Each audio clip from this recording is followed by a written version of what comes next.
writers and readers, I'm Christy Stratus, and today is another subscriber request day, as is the entire month of January at least, maybe going into February. So one of the requests I got was to talk about my personal outlining process.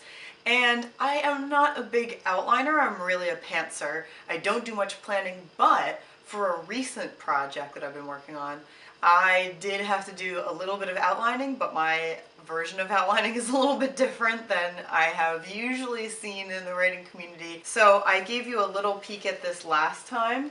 This is the way that I do this kind of thing. I'm very visual, and there are a lot of reasons I do it this way. So let's hop right into it.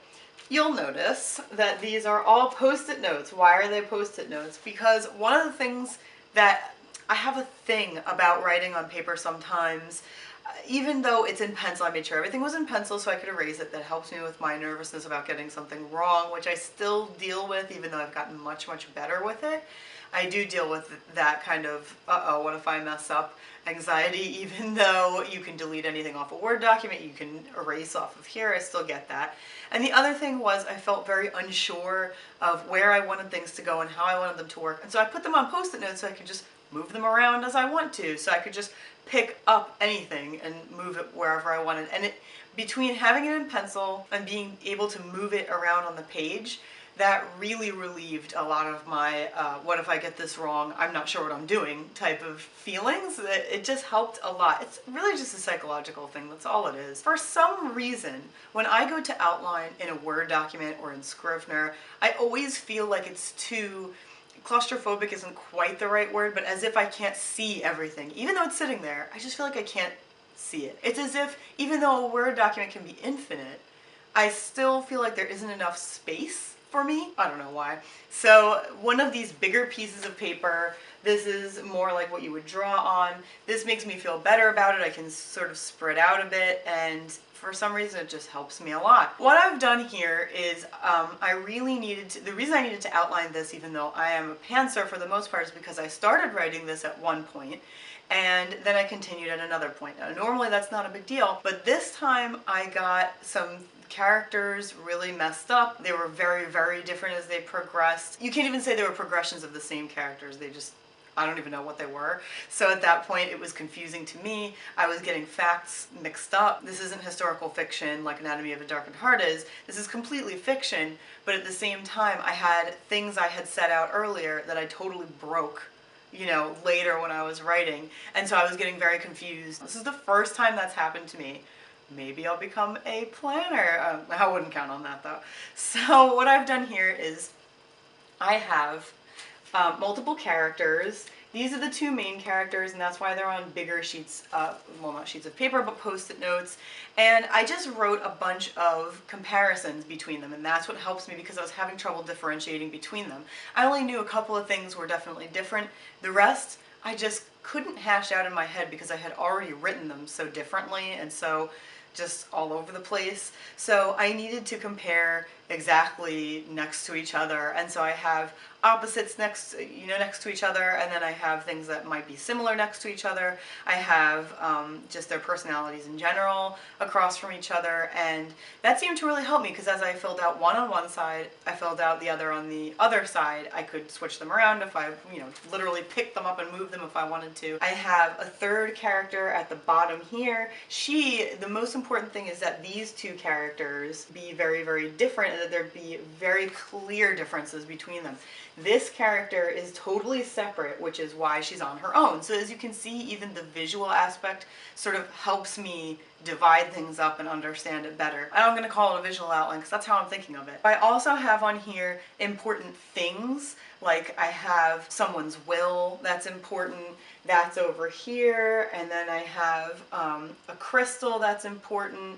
That is, I have it down here, but I drew it in the center because it's going to come between them, and that's, again, the visual aspect. It's symbolic. I can see it right out that is coming between them. I have another character down here that's important, but it's in a sort of a different way that goes with this. So as you can see, I really put things like together, literally where they belong, and that's something that I felt like I couldn't do in a Word document. I'm sure there are ways, it just didn't feel right for me. I have a very minor character down here. She's in bright pink so I don't forget about her, but she's important, but she only happens for a very short period of time, so again, symbolic. The way I made her bright so I don't forget her, but she's also got the smallest post-it note on the page. And then I have sort of the ending right here. Don't worry, I'm sure you can't read it, but even if you can, I don't think you'll understand what I'm talking about based on my notes here. So that's the ending. You notice it's at the actual end of the page. It's very small because I only needed a small note about it. Notice that this is all based on, all of my notes are based on characters or based on actual things, and that's because I don't really plot. I don't write according to plots. I write according to characters and developing them and their relationships. That's what all my stories are really based on.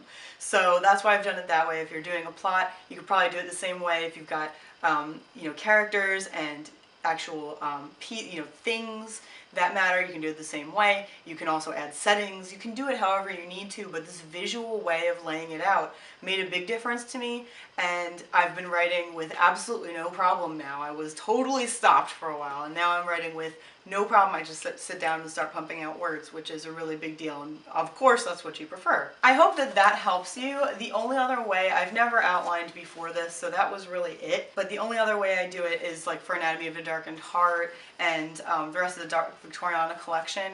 I've never outlined, I've really pantsed the whole thing, but the one thing I do is keep a dedicated notebook, and it'll have bits and pieces like copied and pasted in.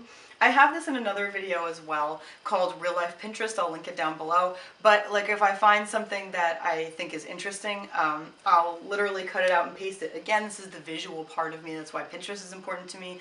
But I like to actually be able to touch it and feel it and physically move it like this.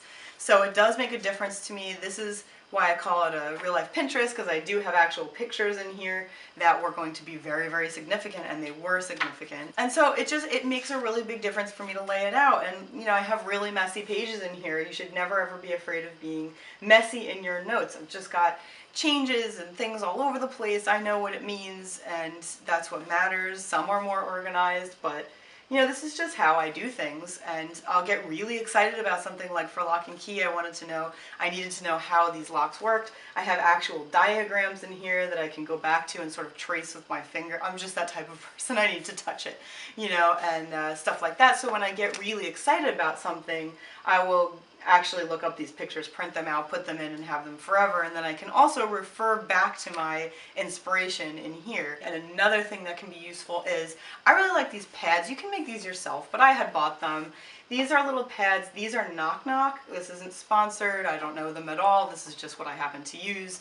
So one of them is called the Self-Therapy Pad, and that I use for characters when I'm trying to figure out what their psychology is and make sure that it makes sense and it's all tied up.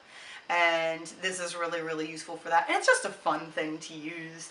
Maybe I'll link the website down below so you can just check it out. Again, no discount code, no nothing. I don't have any of that stuff. I just like the pads. This one is the Make a Decision one, and that's very helpful if you're really not sure which way to take your story. You write down some of the different aspects and what the pros and cons are, and for some reason, again, because I'm a visual person, just having it laid out for me already and not having to think, well, how am I going to figure this out?